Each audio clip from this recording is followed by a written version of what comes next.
عذاب علیم، اور کافروں کے لیے دردناک عذاب۔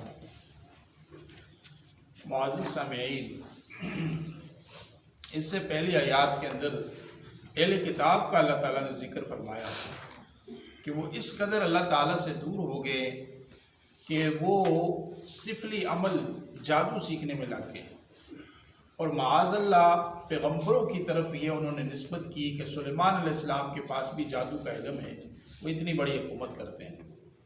تو اللہ تعالیٰ نے اس وقت 2 فرشتے نازل کیے بابل شہر کے اندر عراق میں، ہاروت اور ماروت، اور ان فرشتوں نے بتایا کہ دیکھو یہ جادو ہے، یہ معجزہ ہے۔ جادو اور معجزے میں فرق بتایا، لیکن وہ چیز سیکھتے تھے جو جادو تھی۔ اور اللہ تعالیٰ نے یہ بھی فرمایا کہ دیکھو جادو کا تعلق اسباب کے ساتھ ہے، یہ نہیں ہے کہ جادو کرنے والا ہمیشہ نقصان ہی دے سکتا ہے، وہ سبب ہے۔ اللہ چاہے تو نقصان ہوگا، اللہ نہ چاہے تو نقصان نہیں ہوتا ہے۔ جیسے گولی ماریں گے تو گولی لگے گی اور نہیں بھی لگ سکتی، یہ بھی ایک سبب ہے، یہ نہیں ہے کہ اس سے نقصان ہی نقصان ہو۔ اللہ تعالیٰ نے اس کا ذکر فرما دیا۔ پھر جادو کی ساری اقسام کے بارے میں نے آپ کو بتا دیا۔ آج کی اس آیت مبارکہ کے اندر اللہ تعالیٰ نے اہل ایمان کو مخاطب کیا ہے۔ سورہ بقرہ کی یہ پہلی آیت ہے کہ جس میں اہل ایمان کو مخاطب کیا گیا، بلکہ مفسرین کہتے ہیں کہ اہل ایمان کے لیے پہلی آیت دی آئی ہے خطاب میں، یا ایھا الذین آمنوا۔ اور شاہ عبدالعزیز محدث دہلوی رحمۃ اللہ لکھا ہے، وہ فرماتے ہیں سوائے امت محمدیہ کے کسی امت کو اللہ نے مخاطب نہیں کیا۔ یہ اعزاز ہے۔ حضور علیہ السلام نے فرمایا، عبداللہ بن مسعود رضی اللہ تعالیٰ عنہ سے فرمایا، عبداللہ بن مسعود جب یا ایھا الذین آمنوا آئے تو فوراً توجہ سے سنا کرو کہ اللہ نے آپ کو مخاطب کیا ہے، اے ایمان والو۔ یہ ایک بہت بڑا اعزاز ہے اس امت محمدیہ صلی اللہ علیہ وسلم۔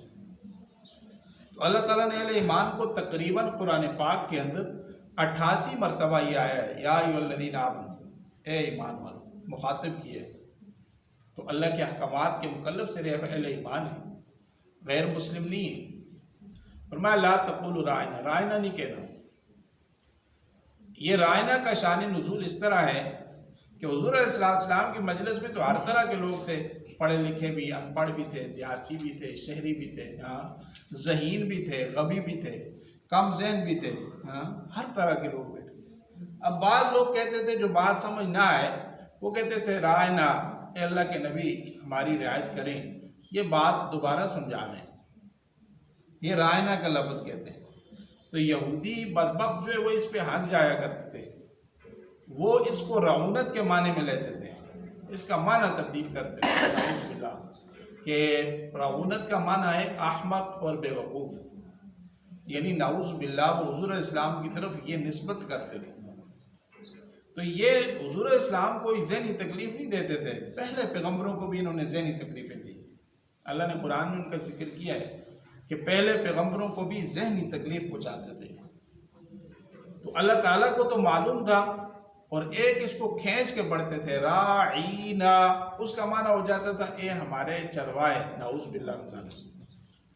تو اللہ تعالیٰ نے اہل ایمان کو کہا کہ جب بھی تم حضور علیہ السلام سے کسی بات کی دہرائی چاہتے ہو، اس کو ریوائز کرنا چاہتے ہو، تو اسے راعینا نہیں کہنا، حضور علیہ السلام کو انظر نہ کہنا ہے، ہماری طرف دیکھیں، ہمارا خیال رکھیں، ہمیں یہ بات دوبارہ سمجھا دیں۔ تو اللہ نے راعینا کے لفظ کو ہی ختم کر دیا۔ تو اسی طرح یہودی آپ کی مجلس میں آتے تھے، سورہ مجادلہ میں آتا ہے وَإِذَا جَاءُوكَ حَيَّوْكَ بِمَا لَمْ يُحَيِّكَ بِاللَّهِ، وہ ایسے آپ کو دعا دیتے ہیں جن الفاظ کے ساتھ دعا نہیں دینی چاہیے، نعوذ باللہ۔ وہ کہتے تھے السلام علیکم، لام کو ہٹا کر اس کا مطلب ہے کہ آپ پر معاذ اللہ موت ہو۔ تو اللہ کے نبی صلی اللہ علیہ وسلم کو تو معلوم ہو گیا تھا، لیکن آپ کا اخلاق کتنا بلند تھا، فرماتے تھے وعلیکم، یعنی جو تمہاری مراد ہے وہی ہو۔ ایک دفعہ ایک یہودی آیا تو آپ کا ایک ہی کمرہ تھا، اور جب بھی کوئی باہر کا آتا تو آپ کی بیوی حضرت عائشہ رضی اللہ تعالیٰ عنہ اسی کمرے میں تھی، اور ایک کپڑے کا پردہ لگایا تھا، وہ اس کے پیچھے چلی جاتی۔ تو یہودی آیا، اس نے کہا السلام علیکم، تمہاری صاحبہ بہت ذہین تھی، کہنے لگی وعلیک السلام واللعنہ، تیرے اوپر ہی موت ہو اور تیرے اوپر لعنت ہو۔ تو حضور اسلام نے وعلیکم ہی فرمایا۔ تو جب وہ چلا گیا تو اللہ کے نبی نے فرمایا عائشہ کیا بات ہے، آج بہت غصے میں تھی آپ؟ فرمایا آپ نے سنا نہیں اس نے کیا کہا ہے؟ فرمایا ہاں میں نے سنا ہے، لیکن میں نے بھی وعلیکم بھی بول دیا ہے بس۔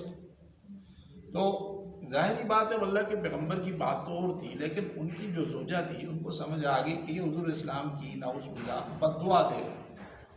تو یہاں پہ بھی اللہ تعالیٰ نے وہی معاملہ ذکر کیا۔ ایسے ہی جو الفاظ تشبیہ والے ہوں اور جن میں مغالطہ لگے تو ان سے بچنا چاہیے۔ بعض دفعہ کوئی الفاظ ایسے ہوتے ہیں کہ وہ ہوتے صحیح ہیں لیکن اس سے کوئی غلط مطلب نکل سکتا ہے، تو اہل علم کہتے ہیں کہ وہ الفاظ ہی نہ استعمال کیے جائیں۔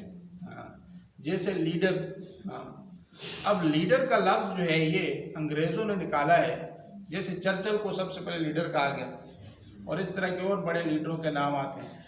اس کا عام طور پہ اطلاق ہوتا ہے سیاسی لوگوں پہ، اور سیاسی لوگوں میں آپ کو پتہ ہے کہ ہر طرح کے لوگ ہوتے ہیں، مسلم بھی ہیں، غیر مسلم بھی ہیں، فاسق بھی ہیں، فاجر بھی ہیں۔ تو یہ لفظ بھی اہل علم کہتے ہیں حضور علیہ السلام کے لیے نہیں استعمال کرنا چاہیے، اللہ کے پیغمبر کے لیے یہ لفظ نہیں استعمال کرنا چاہیے۔ اللہ کے پیغمبر کے لیے جو لفظ قرآن و حدیث میں آئے وہی استعمال کرنا چاہیے جو صحابہ کرام استعمال کرتے تھے۔ ایسے ہی یہ درود پاک ہے، الصلاۃ والسلام علیک یا رسول اللہ، یہ درود ہے، اس میں کوئی وہ تو نہیں ہے کہ یہ گناہ ہے، لیکن اس کو اس عقیدے کے ساتھ پڑھنا کہ میں نے ابھی پڑھا اور فرشتے حضور علیہ السلام کی بارگاہ میں جا کر پیش کر رہے ہیں تو یہ تو گناہ نہیں، تو جائز ہے۔ لیکن اس عقیدے کے ساتھ پڑھنا کہ اللہ کے نبی یہیں سن رہے ہیں تو یہ غلط ہے، یہ قرآن و حدیث کے خلاف ہے۔ لیکن یہ حدیث میں باقاعدہ ذکر ہے کہ فرشتے پھرتے رہتے ہیں روئے زمین پہ، جہاں کہیں کوئی مومن آپ پر درود پڑھتا ہے فوراً وہ اس کا نام اور والد کا نام لے کر حضور علیہ السلام کی بارگاہ میں اس کا درود پیش کرتے ہیں۔ یہ ایک مقبول عبادت ہے، چلتے پھرتے حضور پر درود پڑھنا چاہیے، یہ بہت فضیلت والی عبادت ہے۔ بلکہ آج کے دور میں جتنی ڈپریشن ہے، جتنی انزائٹی ہے، جتنی ٹینشنیں ہیں، پریشانیاں ہیں، ان سب کا حل یہ ہے کہ اللہ کے پیغمبر پر کثرت سے درود پڑھا جائے۔ اور آئمہ نے لکھا ہے وباؤں کے زمانے میں، بیماریوں کے زمانے میں جیسے آج کل ہے، کثرت سے درود پاک پڑھا جائے۔ ہر انسان چلتے پھرتے اگر مختصر درود پڑھنا چاہے، صلی اللہ علی النبی الامی، اللہم صلی علی محمد وعلی آل محمد، اللہم صلی علی سیدنا محمد وعلی آل سیدنا محمد۔ بہت سارے صیغوں کے ساتھ حدیثوں میں آئے ہیں درود، کوئی بھی درود پڑھ سکتا ہے۔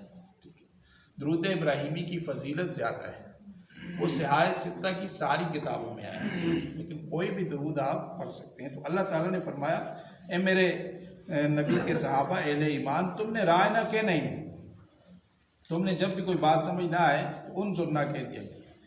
اگلی آیت ہے ما یود الذین کفروا من اہل الکتاب، نہیں چاہتے کافر اہل کتاب سے، ولا المشرکین، اور نہ مشرکوں سے، ان ینزل، یہ کہ اتاری جائے، علیکم تم پر، من خیرن کوئی بلائی، من ربکم تمہارے رب کی طرف سے، واللہ، اور اللہ تعالیٰ، یختص خاص کرتا ہے، برحمتہ اپنی رحمت، من یشاء جس پہ چاہے، واللہ ذو الفضل العظیم، اللہ بڑے فضل والے۔ یہ معاملہ اس طرح ہے کہ رسول پاک صلی اللہ علیہ وسلم جب تک نہیں آئے، جیسے آپ نے سنا کہ یہ اہل کتاب حضور اسلام کا نام لے کر، آپ کا وسیلہ دے کر دعا کرتے تھے کہ اللہ اس آخری پیغمبر کے صدقے میں ہمیں غلبہ عطا فرما۔ حضور صلی اللہ علیہ وسلم کی ذات مبارکہ آ گئی، ان کو ایک ہی دکھ لگا کہ اسحاق علیہ السلام کی اولاد میں سے کیوں نہیں آئے، بنو اسماعیل میں سے کیوں آ گئے؟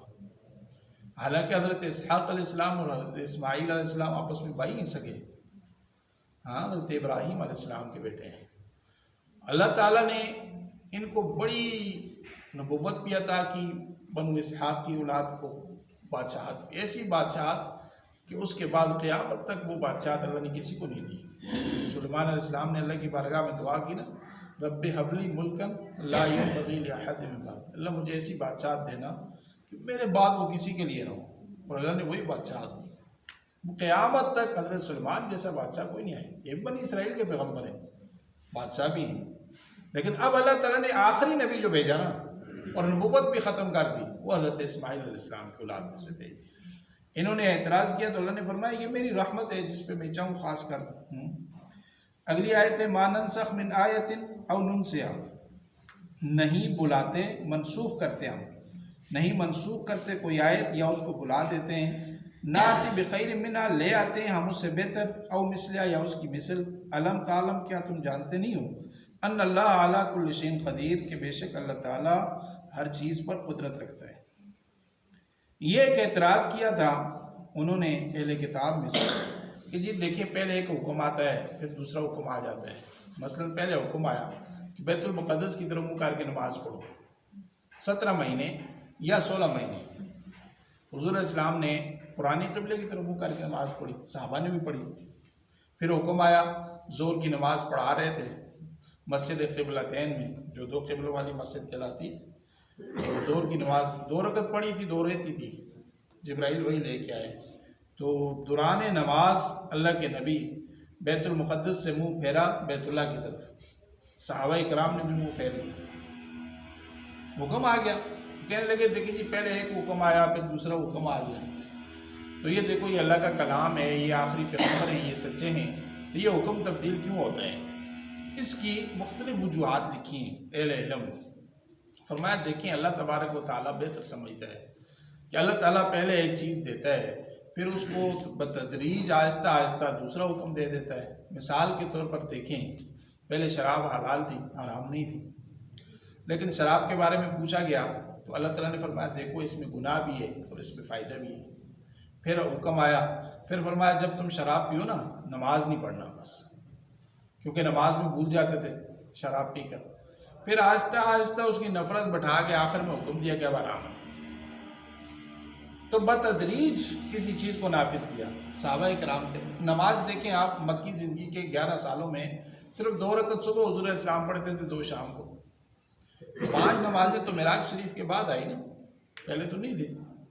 جہاد نہیں تھا، زکوٰۃ نہیں تھی، روزے نہیں تھے. مکی زندگی کے 13 سالوں میں تو کوئی عبادت نہیں تھی، یہ تو مدنی زندگی میں آئی. تو اللہ تعالیٰ نے آہستہ آہستہ بتدریج ایک چیز کو نافذ کیا. اور اہل حکمت اور دانشوروں کو بھی یہی حکم ہے، کہیں پہ بھی آپ نے دینی فضا بنانی ہو تو یکدم نہیں ہو سکتا ہے، تشدد کے ساتھ نہیں ہو سکتا ہے، بلکہ ایک ماحول بنانا ہے اور آہستہ آہستہ لوگوں کو دین کی طرف راغب کرنا ہے. جب ان کے دل میں بات اتر جائے گی پھر وہ صحابہ کی طرح دین پہ جم جائیں گے. اب دیکھو نا صحابہ کرام کے لیے حکم آیا غزوہ بدر کا تو لڑ پڑے، تیار ہو گئے. لیکن آج مسلمان نماز کے لیے اٹھ کے اس کے لیے اٹھنا مشکل ہے، تو جہاد کے لیے کیسے جائے گا؟ اس لیے مسلمانوں کے اندر اس بات کی محنت آہستہ آہستہ کی جائے.